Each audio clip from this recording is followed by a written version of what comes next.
नमस्कार दोस्तों, आप देख रहे हैं कॉमिक्स एनिमल। और आज की इस वीडियो में हम एक ऐसे इशू का रिव्यू कर रहे हैं जिसमें जेल ब्रेक है, कॉस्मिक साजिश है और एक ऐसा खुलासा है जो पूरी कहानी का दायरा बदल सकता है। अगर आप सोचते थे कि इस कहानी में असुरन सबसे खतरनाक खिलाड़ी है, तो शायद इस इशू को पढ़ने के बाद आपको अपनी राय बदलनी पड़ेगी, क्योंकि यहाँ असली सवाल यही है, क्या असुरन शिकारी है या खुद किसी और के खेल का मोहरा। आइए पता लगाते हैं।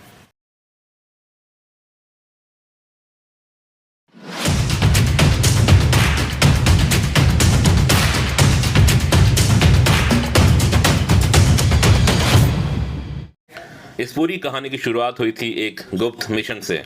एक छोटे से आइलैंड नेशन हेलादीप से आए एक लड़ाके दल को हायर किया गया एक खास काम के लिए। उन्हें एक रहस्यमयी शख्स, जिसे द वेपन कहा जाता है, उसे पकड़ना था और फिर निकाल ले जाना था। लेकिन यह मिशन सिर्फ एक ऑपरेशन नहीं था। अनजाने में यह उन घटनाओं की शुरुआत बन गया जो दुनिया को एक भयानक भविष्य की ओर ले जा रही हैं। एक ऐसी घटना जिसे कहा जा रहा है न्यू डॉन। और जैसे जैसे कहानी आगे बढ़ रही है, यह साफ हो रहा है कि इस खेल की बिसात बहुत पहले बिछाई जा चुकी थी। आर्टिस्ट अविनाश घोष द्वारा बनाया गया ये कवर आर्ट बहुत ही शानदार दिख रहा है। इस काम में एक अलग ही फिनिश नज़र आ रही है। चलिए फिलहाल कहानी की तरफ रुख करते हैं।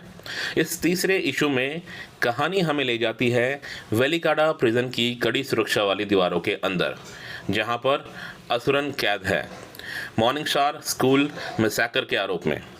लेकिन असुरन जैसा किरदार ज़्यादा देर तक कैद नहीं रह सकता। वह एक बेहद खूनी और साहसी जेल ब्रेक की तैयारी करता है। जैसे जैसे कहानी आगे बढ़ती है, एक चौंकाने वाला एहसास सामने आता है। असुरन इस खेल का सबसे ताकतवर खिलाड़ी नहीं है, बल्कि वह तो इस खेल का वाइल्ड कार्ड है। एक ऐसे कॉस्मिक गेम का हिस्सा है वो, जिसकी योजना उसके जन्म से बहुत पहले बनाई जा चुकी थी। और जैसे जैसे सच्चाइयाँ सामने आती हैं, हेलादीप की स्थिति डगमगाने लगती है। न्यू डॉन की आहट और तेज हो जाती है। और फिर इस पूरे खेल के पीछे छिपा हुआ मास्टरमाइंड पहली बार सामने आता है। और सारे संकेत यही कहते हैं कि शायद वह इस दुनिया का नहीं है। इस इशू की सबसे बड़ी ताकत है इसकी कहानी की पकड़। लेखक विजय रविंद्रन ने कहानी को जिस तरह आगे बढ़ाया है, उसमें एक अच्छी नैरेटिव कंसिस्टेंसी दिखाई देती है। कहानी कहीं भी भटकती नहीं है, बल्कि हर घटना अगले मोड़ की तरफ ले जाती है। और सबसे अच्छी बात, पूरे इशू में आपको एक भी डल मोमेंट महसूस नहीं होता। यह साफ दिखाई देता है कि कहानी अब धीरे धीरे अपने फिनाले की तरफ बढ़ रही है, जो कि शायद इस साल अक्टूबर तक रिलीज हो सकता है। अब बात करते हैं कॉमिक के विजुअल्स की। होली काउ एंटरटेनमेंट की कॉमिक्स हमेशा से ही अपने आर्टवर्क के लिए जानी जाती है, और इस इशू में भी आपको वही स्तर दिखाई देता है। गौरव श्रीवास्तव एक बार फिर अपने दमदार आर्ट के साथ मौजूद हैं, और इस सीरीज़ के पिछले 2 इश्यूज से उनके साथ जुड़ गए हैं अविनाश घोष भी। दोनों की जोड़ी काफ़ी प्रभावी लगती है। अगर आप गौर से देखें तो लगेगा कि गौरव श्रीवास्तव ने खास तौर पर एक्शन सीक्वेंस को मास्टर कर लिया है। उनके बनाए पैनल इतने डायनामिक लगते हैं कि कई बार ऐसा महसूस होता है कि जैसे कि आप कोई कॉमिक नहीं बल्कि एक्शन फिल्म का सीन देख रहे हो। वहीं अविनाश घोष भी तेजी से अपनी पहचान बना रहे हैं, और साफ दिखता है कि वे गौरव और विवेक गोयल के मार्गदर्शन में लगातार बेहतर हो रहे हैं। इस कॉमिक बुक की कलरिंग संभाली है प्रसाद पटनायक और अविनाश घोष ने। Flashback scenes, underground location, jail का माहौल और फाइटिंग सीक्वेंसेस, हर जगह कलर कंट्रास्ट काफ़ी प्रभावी दिखता है। लेटरिंग का काम किया है विभव पांडे ने, और ये देखने में काफ़ी साफ और सौंदर्यपूर्ण लगता है।